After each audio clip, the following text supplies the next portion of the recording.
అందరికీ నమస్తే అండి. ప్రస్తుతం రాష్ట్రంలో జరుగుతున్న పరిణామాల మీద వైసీపీ అధినేత మాజీ ముఖ్యమంత్రి జగన్మోహన్ రెడ్డి గారు పూర్తిగా అప్రమత్తమయ్యారు. ఆయన గత వారం YSR Congress party PAC committee సభ్యులు, అంటే పొలిటికల్ యాక్షన్ కమిటీ ఉంది కదా, రాజకీయ వ్యూహరచన కమిటీ, అందులో 30 మంది సభ్యులు ఉంటారు. 30 మందికి పైగా ఉన్నారు. వాళ్ళందరితో జగన్మోహన్ రెడ్డి గారు సుదీర్ఘంగా భేటీ అయ్యారు. అందులో కొంతమందితో 1-to-1 ముఖాముఖి కూడా మాట్లాడారు.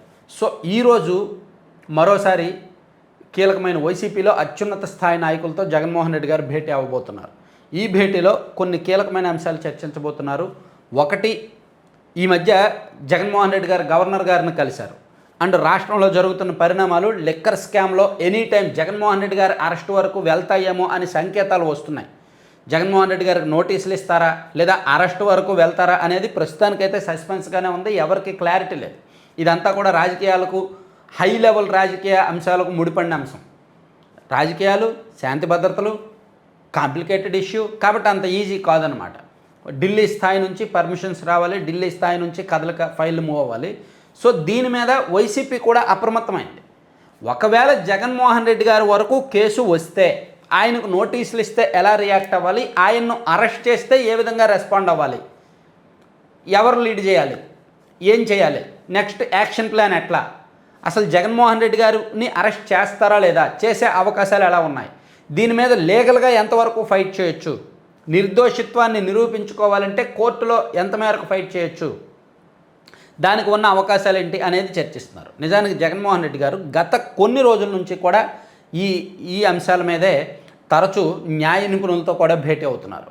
ఒకవైపు పార్టీలో ముఖ్య నాయకులతో కూడా భేటీ అవుతున్నారు. లీగల్గా న్యాయ నిపుణులతో భేటీ అవుతూ కేసు తన వరకు వస్తే ఎట్లా ఫేస్ చేయాలి లీగల్గా అనేది ఒక ప్రిపేర్ అయి ఉన్నారు. ఆల్రెడీ ఆయన ప్రిపేర్ అయి ఉన్నారు. అలాగే ఒకవేళ అరెస్ట్ వరకు వస్తే పార్టీ ఏ విధంగా ముందుకు వెళ్ళాలి, ఎటువంటి కార్యక్రమాలు చేపట్టాలి, సోషల్ మీడియా అండ్ మీడియా పరంగా అండ్ గ్రౌండ్ లెవెల్లో క్యాడర్కు ఎటువంటి ఆదేశాలు ఇవ్వాలి అనేది కూడా ఒక స్పష్టమైన సంకేతాలు ఇచ్చున్నారన్నమాట. అంటే ఒక వ్యూహరచన చేశారు. నెక్స్ట్ 1 yearకు సరిపడా పొలిటికల్ ప్రోగ్రామ్స్ అన్నీ కూడా ఏ విధంగా ఉండాలి అనేది కూడా ఒక వ్యూహరచన చేశారు. దీనికి తగ్గట్టు ఒక టీం కూడా దిగింది. ఇప్పుడు జగన్మోహన్ రెడ్డి గారి దగ్గర ఐప్యాక్ లేకపోవచ్చు ప్రస్తుతానికి, అండ్ రిషిరాజ్ సింగ్ గారి టీం లేకపోవచ్చు. కానీ ఐప్యాక్లో కీలకంగా పనిచేసిన 2 వ్యక్తులు, ఒక లేడీ, ఒక ఆమె నేషనల్ మీడియాలో కూడా వర్క్ చేశారు, ఆమె ఉన్నారు. వారితో పాటు గతంలో జగన్మోహన్ రెడ్డి గారికి సన్నిహితంగా పనిచేసిన ఇంకో 2 వ్యక్తులు ప్రస్తుతానికి వైసీపీలో వ్యూహకర్తలుగా ఉన్నారు. సోషల్ మీడియా ప్లానింగ్, ఐడియాలజీ అంతా కూడా వాళ్ళే చేస్తున్నారనమాట. సో ఇదంతా కూడా అంటే ఒక యాక్షన్ ప్లాన్ ఫిక్స్ చేస్తున్నారు. వీలైతే జగన్మోహన్ రెడ్డి గారు అరెస్ట్ అయినప్పటికీ, ఆయనకు నోటీసులు ఇచ్చి అరెస్ట్ చేసే సమయానికి ఆయన ఎక్కడైనా ఫీల్డ్లో ఉంటే, పబ్లిక్లో ఉంటే బెటర్. చూడండి, 2023 సెప్టెంబర్లో చంద్రబాబు నాయుడు గారిని ఎక్కడ అరెస్ట్ చేశారు? పబ్లిక్లో అరెస్ట్ చేశారు. ఆయన ఆళ్ళగడ్డలోనో నంద్యాలలోనో ఉన్నప్పుడు ఎర్లీ మార్నింగ్ 3-2:30 ఆ టైంకి అక్కడికి వెళ్ళి బస్సు దగ్గరకు వెళ్ళి అరెస్ట్ చేశారు. ఆ వీడియోలు సోషల్ మీడియాలో బాగా వైరల్ అయ్యాయి. దాంతో జనంలో ఉన్నప్పుడు అరెస్ట్ చేశారని ఒక సింపతి వచ్చింది. సో జగన్మోహన్ రెడ్డి గారిని కూడా ఈ మధ్య జగన్మోహన్ రెడ్డి గారు పబ్లిక్లోకి వెళ్ళట్లేదు. లీడర్స్ దగ్గరకు వెళ్తున్నారు, క్యాడర్ దగ్గరకు వెళ్తున్నారు, జైల్లో పరామర్శలకు వెళ్తున్నారు తప్ప పబ్లిక్ రిలేటెడ్ ఇష్యూస్లో చాలా తక్కువగా వెళ్తున్నారు. ఎందుకంటే ఇంకా చాలా టైం ఉంది కదా, ఇప్పటికిప్పుడు ముంచుకొచ్చిన ఎన్నికలు ఏమీ లేవు, ఇదేమీ పొలిటికల్ సీజన్ కాదు. కాబట్టి జగన్మోహన్ రెడ్డి గారు చాలా జాగ్రత్తగా బ్యాక్ అండ్ వర్క్ చేస్తున్నారే తప్ప ఫ్రంట్ అండ్ పబ్లిక్లోకి మాసివ్గా వెళ్ళడం లేదు. సో ఏదో ఒక ప్రోగ్రాం పేరుతో పబ్లిక్లోకి మాసివ్గా వెళ్తే, ఆ టైంలో అరెస్ట్ చేస్తే కొంత రాజకీయంగా బెనిఫిట్ అవుద్ది కదా అని ఆలోచిస్తున్నారు. మొత్తానికి వైసీపీ వ్యూహం ఏంటంటే సింపతి గెయిన్ చేయాలి.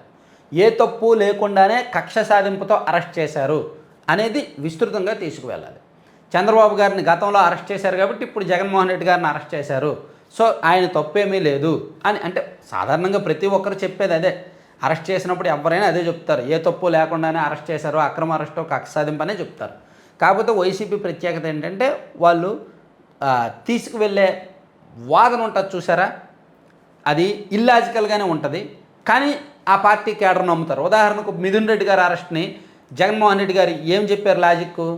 అప్పుడెప్పుడో 1970s పెద్దిరెడ్డి గారేమో చంద్రబాబు గారిని కొట్టారంట కాలేజీలో, అది మనసులో పెట్టుకొని చంద్రబాబు గారు మిథున్ రెడ్డి గారిని అరెస్ట్ చేశారంట. Illogical version, illogical reason. కానీ దాన్ని కూడా నమ్మేవాళ్ళు, వాదించేవాళ్ళు, ప్రమోట్ చేసేవాళ్ళు ఆ పార్టీలో ఉన్నారు. దానికి దీనికి సంబంధం లేదు. నిజంగా అదే నిజమైతే 96లో సీఎం అయినప్పుడే చంద్రబాబు గారు అప్పుడు ప్రతీకారం తీర్చుకోవాలి. నువ్వు నన్ను కాలేజీలో కొట్టావు, నేను నుంచనని. ఎందుకంటే పెద్దిరెడ్డి గారు కూడా అప్పటికి చంద్రబాబు గారికి ఆపోనెంట్ అప్పటి నుంచి. చేయాలంటే అప్పుడే చేయొచ్చు. అలాగే వంశీ గారిని అరెస్ట్ చేసినప్పుడేమో వల్లభనేని వంశీ గారిని అరెస్ట్ చేసినప్పుడు చంద్రబాబు నాయుడు కంటే టీడీపీలో చాలామంది కంటే వంశీ గారు అందంగా ఉన్నారు కాబట్టి అసూయతో అరెస్ట్ చేశారని చెప్పి ఒక ఇల్లాజికల్ ఒక పిచ్చి రీజన్ జగన్మోహన్ రెడ్డి గారు చెప్పారు. సో దాన్ని చూసి చాలామంది నవ్వుకున్నారు, ఆ పార్టీ వాళ్ళే నవ్వుకున్నారనమాట.